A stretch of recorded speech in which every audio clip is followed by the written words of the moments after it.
my name is Antony Cousins and I'm the CEO at Factmata.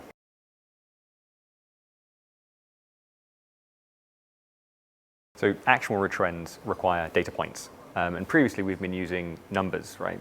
Quantitative data to get to those data points. But now with machine reading, machine learning, and therefore AI, we can turn text and qualitative data also into data points. So AI really gives us access to a world of information we didn't really have access to previously.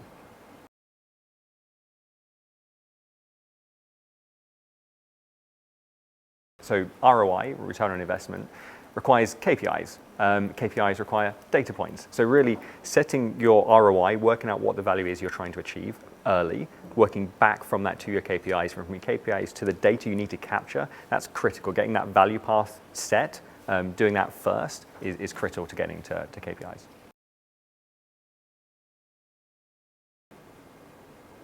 So the world of data is messy, right? Online data, whether it's textual, whether it's numbers-based, it's increasingly complex and increasingly dirty and increasingly harmful, actually.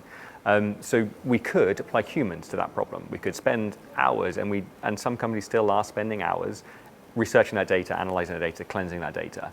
But we've now got access to machine learning and AI.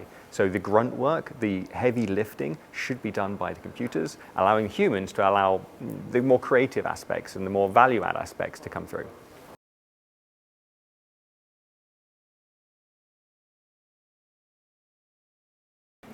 Firstly, recognize that the data isn't going to get less misleading, right? It's going to get worse. So if they're currently feeling like they're behind or that their skills and data capabilities aren't quite there, that's only going to get worse. So if they, what they need to do is invest more heavily in those skills and resources. Basic data analyst skills, right? And I think actually the industry sort of recognized that that's a fundamental requirement for their staff. But I would go a step further and saying it's not just data analysis skills we all need, it's now the fundamentals of machine learning that we all need. So as an AI company, we're working on explainability.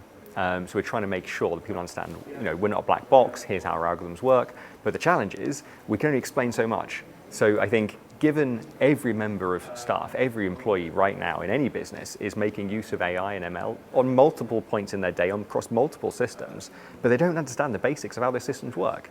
So actually it's across the board, every member of staff needs basic understanding of machine learning principles and AI.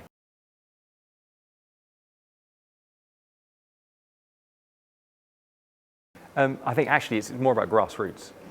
Every member of staff needs to have a basic understanding of how those tools are working, because really effectively those chief data officers, those chief technical officers, the CEO, they're relying on data and reporting coming up through the business.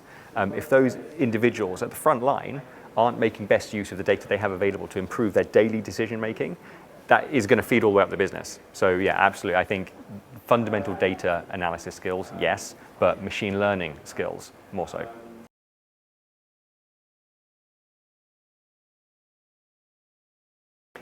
It's interesting because I think actually weirdly it starts before the business, and this is kind of a broader point, but I think we need to be starting in schools, we need to be starting in universities, we need to be starting in the apprenticeship schemes. So we actually need to start earlier in people's understanding of this. And that just as an aside, so my first baby is due in a month. The first book I'm going to buy her is Machine Learning for Babies.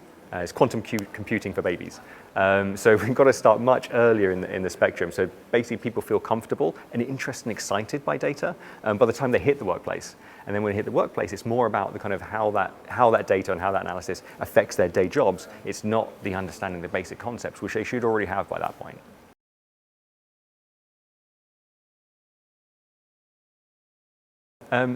I think freeing up humans to do the creative aspects.